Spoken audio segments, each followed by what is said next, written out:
Today's show is brought to you in part by Rapid River Knife Works, home of Michigan's largest custom knife factory showroom. For some, making maple syrup is the best part of spring, and camp is the best place to do it. We'll talk with a few syrup makers with camps close to each other, each with a different setup. Hi, how are you? 3 other camps have joined in the fun with the maple syruping. Somebody needs help, there's usually 3 guys show up, and it's a good way to spend the spring.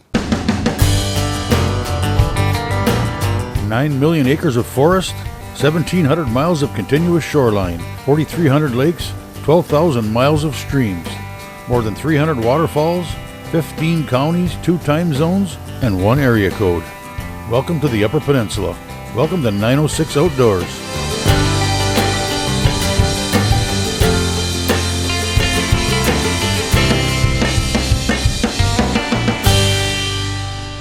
"906 Outdoors" is brought to you by Cooking Wild Seasonings. Make it fresh, make it yours.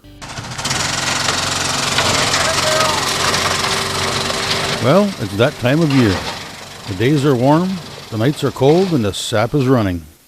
Maple trees store starch in their trunks and roots before the winter. The starch is converted to sugar, which rises in the sap in the spring. Bore a hole in the tree, and out it comes. Sap straight from the sugar maple is about 98% water and 2% sugar, nutrients, and other minerals. Most of that water gets removed, leaving behind one of the tastiest products that nature has to give. We are tapping. We tap about 3 inches into the tree. I'm using a 7/16 inch bit. We always drill a little bit on an uphill angle. And you have to rotate your holes. Every year you try to be 4 to 6 inches away from last year. South side is usually the best, gets the most sun, so it starts running earlier. But eventually you end up on the north side of the tree. But it all works out between the trees you tap from one year to the next. And we always got soft maple, the hard maple, sugar maple they call them, are a little bit higher sugar content. We just have to boil a little bit more sap to make the syrup. And I don't think there's much difference in the taste of the finished product at all. The trees are still frozen, so when you're tapping the tap in, you don't want to set them too hard because you can crack the bark above or below the tap. So this time of the year, you just snug it up good. A little later in the spring when the tree thaws out good, you might have to tap these in a little bit more. These trees are pretty small. I mean, they're the limit is, we're just maxing the limit of an 8-inch tree, and that's about what the smallest you can tap. In a good sugar bush, a person cuts on all these little trees, actually do these spruce trees and that stuff. All of that should be cleared out and let the sun get at the maple trees. The crown of the tree is how big the tops are. And when the trees grow up in a forest, they grow up straight and tall to get their sunlight, but they never develop a big, large top. So and our trees grew up in a forest. We cleared the trees around them about 15 years ago, and they're starting to branch out. But we don't get the sap out of them that you do with a big mature tree that's got a big crown. So some of our trees, we only get maybe a half gallon of sap a day. Some of the better trees, we get 4 to 5 gallons of sap a day when it runs good. So it really depends on the tree and how they grew up.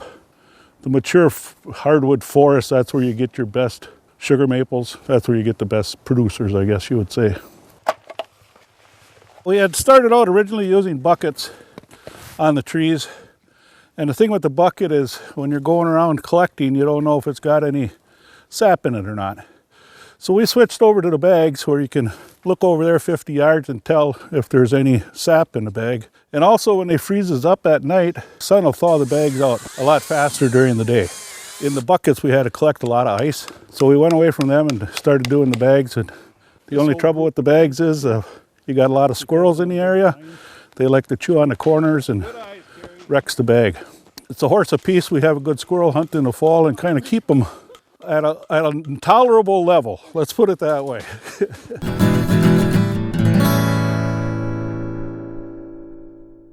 "906 Outdoors" is brought to you in part by Blades Bait and Tackle, your year-round connection to fishing bait Enoch.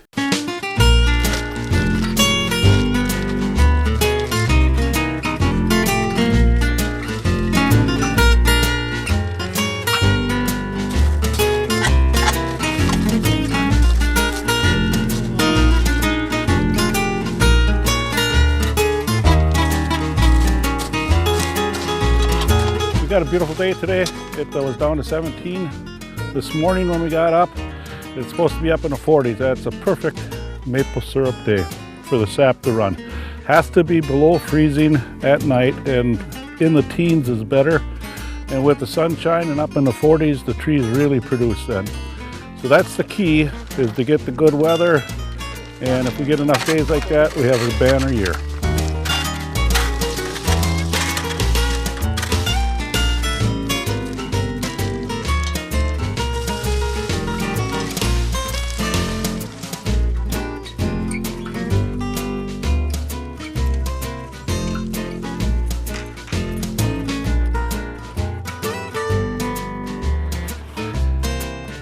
When you see icicles hanging on them, that means there's a hole someplace.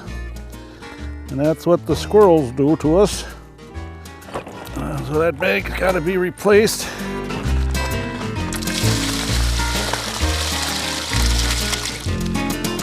So I'll come back and change that.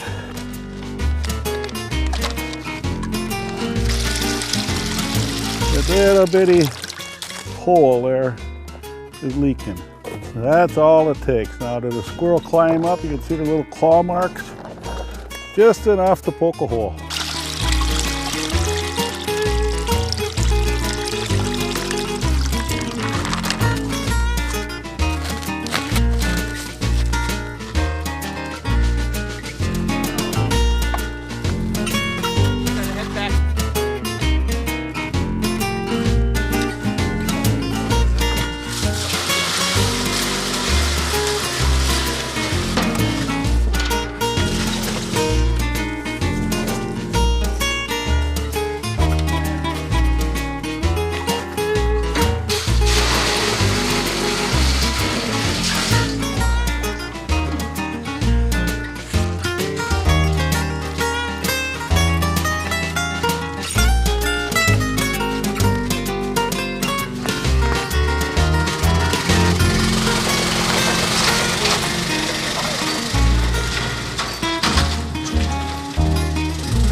While the trees are left to do what they do, we're back at the sugar shack, where a pan full of sap fills the air with the sweet smell of what will soon be a fresh batch of grade A pure UP maple syrup. Yeah, we started out small. We only had a 10-gallon pan. One of my co-workers has a camp about 3 miles east of here, and he started doing it, and I went up there when my kids were small, and we enjoyed it, so we thought we had enough maple trees around we could do it here. The first pan was 10 gallons, like I said. We put it on a 55-gallon drum, cut the top off, and did that for several years. Afterwards, we bought or built another 10-gallon pan. My brother Mark likes to weld and build things, so he built a long, thin stove with 2 10-gallon pans on it. We finally decided we were going to get into it a little bit more, so we put a 60-gallon pan on a 250-gallon oil drum. We cooked with that until we burnt the sides out of that. And then my brother Mark, he decided he was going to do it right this time. So we built the big stove, lined it with fire brick, and built another smaller pan so we can finish everything out here. The whole process has taken 30-some years, but it's been worth it. It's been a lot of fun. We've got a water bath in the back. We put the sap in here, and it comes down through the hot water, and then we can put it into the pan. So it preheats the sap a little bit, so you're not putting ice cold sap into the pan. And we got 2 pans. The big pan we do most of the boiling in. The little pan we finish off. When this gets down to where the bottom is starting to expose, it's still like 4.5 gallons. And if you've only got 3 gallons of syrup, you have to finish it off. So that's when we move it up into the little pan. But right now we had so much sap, we're using them both to help keep up with the flow we're getting. So our last stove was a 250-gallon fuel oil tank, but we didn't line it when we first built it. We didn't line it with fire bricks. Eventually we burnt through the side. So Mark redesigned this, and it's all lined with fire brick now. A lot more heat goes up instead of out. So we get a lot more efficient boil out of it.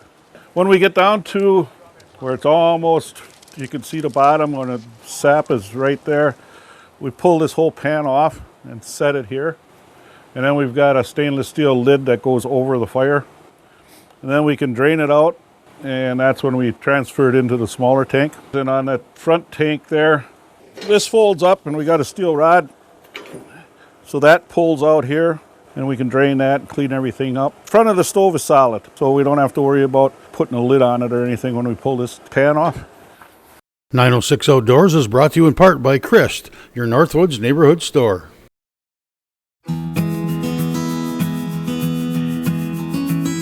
Well, we just pulled the big pan off and we're cleaning it up. We got stainless steel chore girls. What was left in there we've transferred to this pan, and now we'll finish it off right to syrup in this pan. It'll probably take another hour or so, but it should be 2.5 gallons of syrup when we're done. We had about 100 gallons of sap when we started this batch. So after every time we clean everything up and scour it down good, and about 2 or 3 times a year we'll take vinegar. I don't know if everybody knows this, but vinegar is an awesome cleaner. Puts it on, gets all of the burnt down sugar that caramelizes on the bottom of the pan. Leave the vinegar in there for 15 minutes and that wipes right out of there like it's clean as a whistle. This here is hardly dirty at all. You can see a little bit of discoloration, but not bad at all. But as the season goes on, it gets worse and worse, and that's when we do a vinegar rub.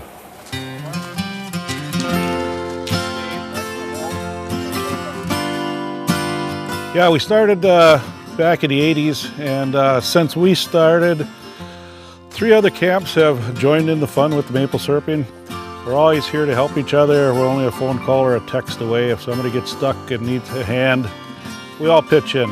And somebody needs help, there's usually 3 guys show up, and whatever they need, whatever I need, it's a good way to spend the spring. It was time for a cruise. Not far down the road is a neighboring camp with a maple syrup operation of a different type. A couple years before I started doing this, a friend of mine was Rich Seberg. He had been collecting sap at his house and he had to go to China for work, and he asked if I'd go pick up the buckets.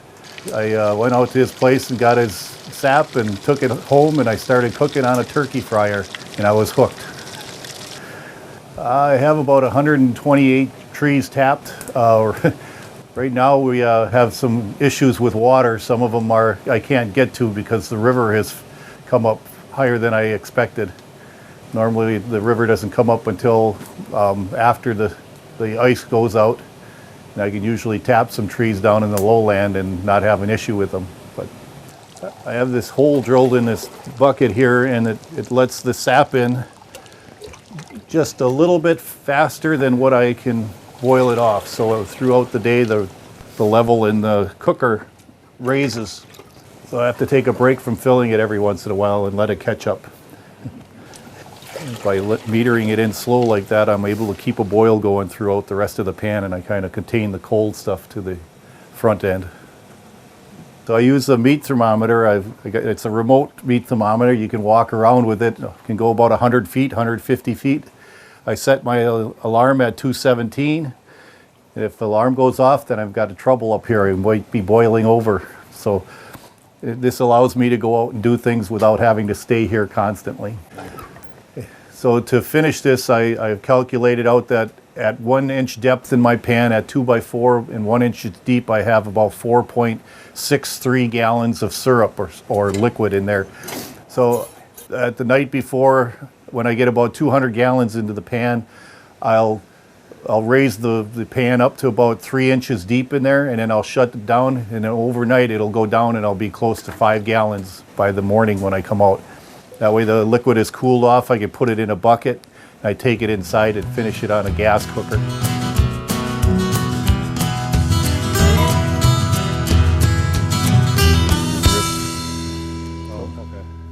A trip just a bit further down the road brought us to yet another neighboring camp, again with a different type of setup. The first year, 2010, we've been in this 10 years. We went out there and tapped a tree with Phil, and Sap came around. It's like, oh my God, get a bucket, get a bucket. It's dripping, get a bucket. So it's his fault. But we watched you for years out here making syrup, and standing there watching the water boil with a beer in his hand. I said, I'm a graduate chemical engineer. I can do this. The first year we had 60 taps, and just this little portion was the original Sugar Shack. And then we added this on, and we went to 110 taps, and we've added the back end, and now we got 375 this year, and that's plenty. We have an old water sled trailer. We put a 150-gallon tank on it, and we pull it behind the side-by-side and collect out in the woods off the banks. So then we hook this pump up to this hose, which pumps it up into 2 tanks. We got this tank in front, which holds 275. There's one in back of that with another 300 gallons. So that's our storage tanks. And then by gravity, we feed 2 evaporators. We'll literally pour it in the pail, and then we'll put it in a preheater, and then we'll just transfer our way as simply with a kettle from the preheater to the pan to make syrup on. And then we went over to Minnesota, I think a year or 2 later, and bought a used one, which is designed for making maple syrup. That one gets fed the same way. The lines coming from the tanks, they will feed into the evaporator. What's up in top here is a copper manifold to preheat the raw sap as it comes into the evaporator. Then it goes out of the manifold, comes into this float. This is your level. It's like a toilet float. The level goes down, more comes out of the valve. The level goes up, it stops. And then it transfers to the sap tank. The sap tank has 2 chambers. There are flues into the firebox that are 7 inches deep and 40 inches long. So that's where you get your heat transfer on that surface area. So it goes around the sap tank, gradually increasing concentration, and then it comes out this loop right on this side, and then it goes into what we call the syrup tank, which is 3 chambers. There's a little quarter moon opening down here, which allows it to go into this chamber, and then to this chamber, and then it comes out at its highest concentration. We like to take it off at about 218, and it's close now, it's 217.4-ish. And we'll draw off syrup until it drops down to 217, and then we'll start the process over again. This is near syrup. I mean, it's not syrup. You can tell it's not nearly thick enough or viscous enough, but we try and get 5 gallons of it, and then I'll take that 5 gallons. I dump it in this kettle here in the top, and I will boil it down then over propane, because I got a lot more control of the heat. And I watch the temperature, because syrup will boil at 219, but also with the hydrometer, when the hydrometer is full, it starts to float as it gets more and more syrupy. And the mark there, the red mark below 30, which is 32, tells me it's syrup. So then the next step I have to do is I have to filter it. The unfiltered syrup will be coming out. We'll fill them right to the brim, and because when it gets cool, it'll condense. I don't like to make bubbles because bubbles stay in it, and people look at syrup with bubbles and they go, So I'll get it right to the top. Robbie Joe will be tightening as we go on. So this batch that was 5 gallons before it was finished on propane, I'm guessing we'll probably make a little over 3 to 3.5 gallons of actual bottled syrup.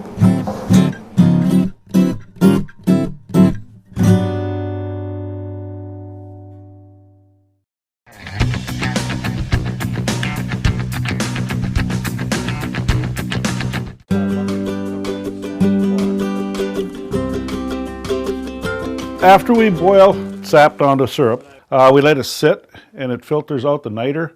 The niter is just heavy particles that come up with the sap. So we put them in these gallon jugs. But way on the bottom, the line is about here. That's the niter that's settled out.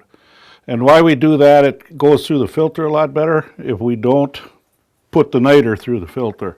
I'm going to pick that one up, and you can see, now it's a little bit cloudy yet, but you can see the line a little bit more definite in this one. So this will take another 2 days before that clears up, and then we'll pour that off and can that. So we're going to pour this into the pot until the niter comes, and then we'll stop. And then we have to bring this up to about 200, 210 degrees before we put it through the filter. Pretty soon you'll see a little black line coming right there. Now the rest is niter. So we dump all into one pot, and as that settles out, it'll keep settling out all season. So by the end of the season, we'll have this much maple syrup sitting on top of this much niter. It's just a fiber that comes up with the sap, and it's well, it's technical. It's some kind of acid, magnesium and calcium. That's the heavier fiber, and that is just a natural byproduct. And some people call it sugar sand. Ours, for some reason, is always dark. Other places I've gone to, the niter is just like beet sand. It's real yellow, clear. So this goes onto the stove now, and we'll bring that up to temperature. And this is about 3 gallons, not quite 3 gallons of syrup. But after you filter it, you always lose a pint or so. We've got just a regular thermometer here that tells us when we're getting close. If we go too far, it'll foam over on us, and that's a mess. So when it gets to about 200, that's when we run it through the filter. The filter is an Orlon filter, and what they suggest you do is pour boiling water through there first, and it expands the fibers of the bag. And when the syrup is hotter, it's also a little bit thinner, which helps it go through the filter too also. And then we have to reheat it after it does settle through the filter. We have to bring it back up to temperature when we're canning it so that all the jars seal. And we always make a mess, so that's just part of the process. If you're not sticky by the time you're done, you did something wrong.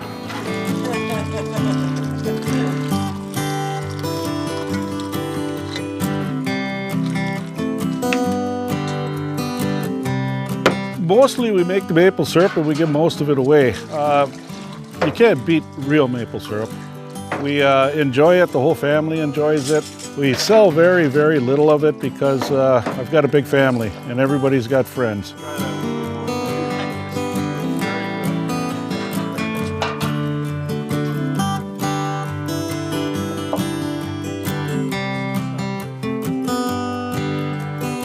We like to bring it up to around 200, between 200 and 210. And that seems to seal the jars up real well. And as we're doing this, the syrup is already starting to cool down.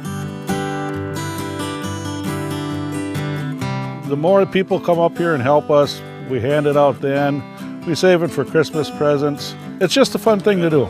It's just an enjoyable time to be in the woods. It's springtime. A lot better than sitting at home or walking around in Hawaii.